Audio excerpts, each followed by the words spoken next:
Good morning class 4। Subject है बच्चों आपका हिंदी रिमझिम।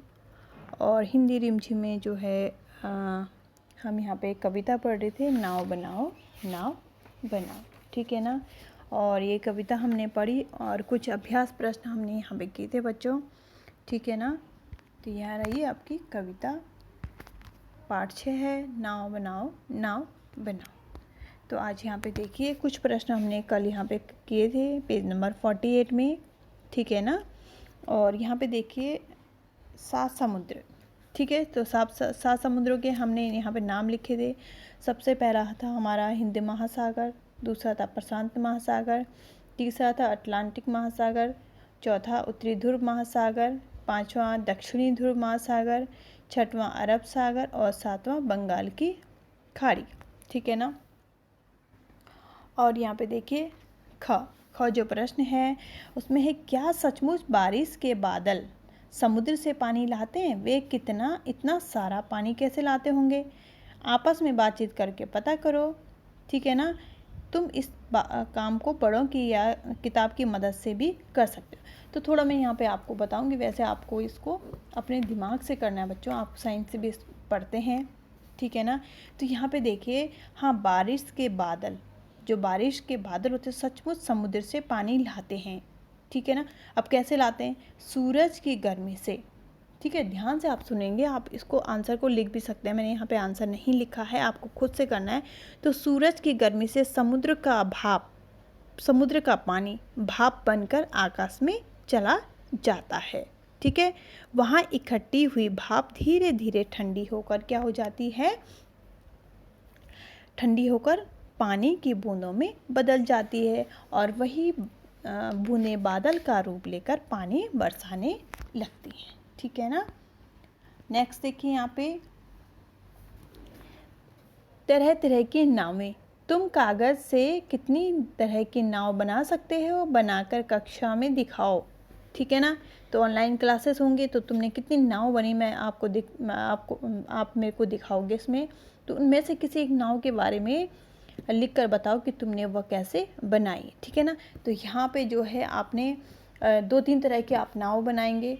ठीक है ना। और एक के बारे में आपको लिखना है, आपने किस किस तरीके से उसको, कैसे उसको मोड़ा है, कितने उसमें फोल्ड आपने किए हैं, कितने उसमें मोड़ आए हैं। ठीक है ना।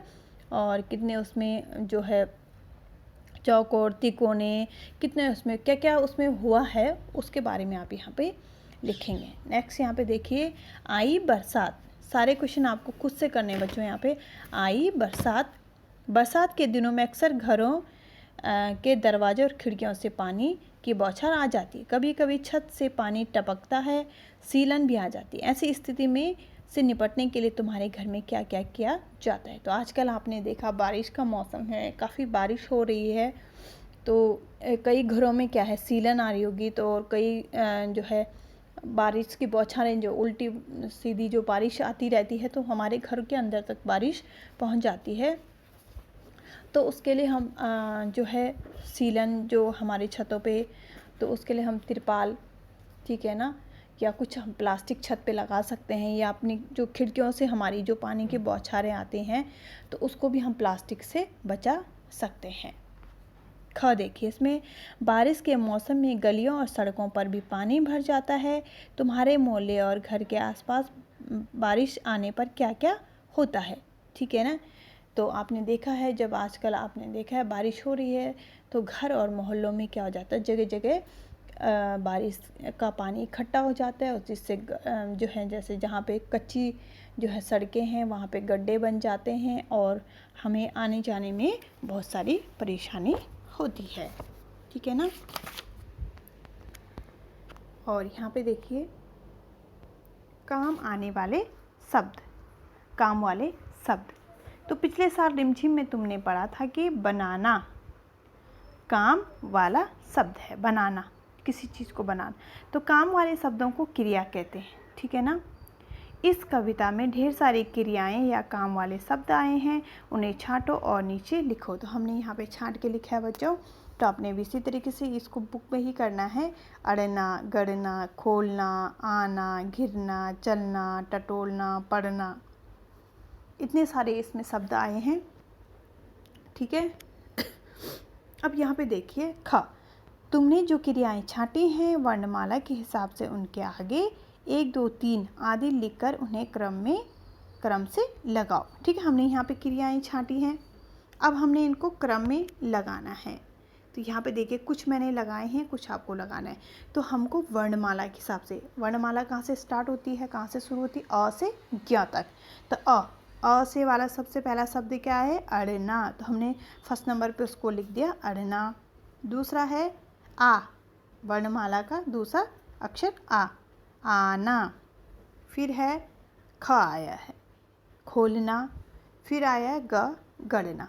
तो इसी तरीके से और भी आपको, ठीक है ना, ग के आगे क्या आता है, आपने यहाँ पे 5वें नंबर पे यहाँ पे उसको लिख देना है। ठीक है ना, तो इसी तरीके से आपने क्या करना है, इसको क्रिया के हिसाब से, वर्णमाला के हिसाब से उसको उनकी क्रियाएं यहाँ पे लिखनी है। और इतना सारा आज आपको काम जो है करना है।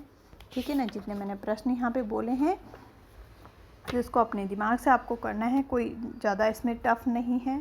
ठीक है ना, और अच्छे से इन क्वेश्चन को करेंगे।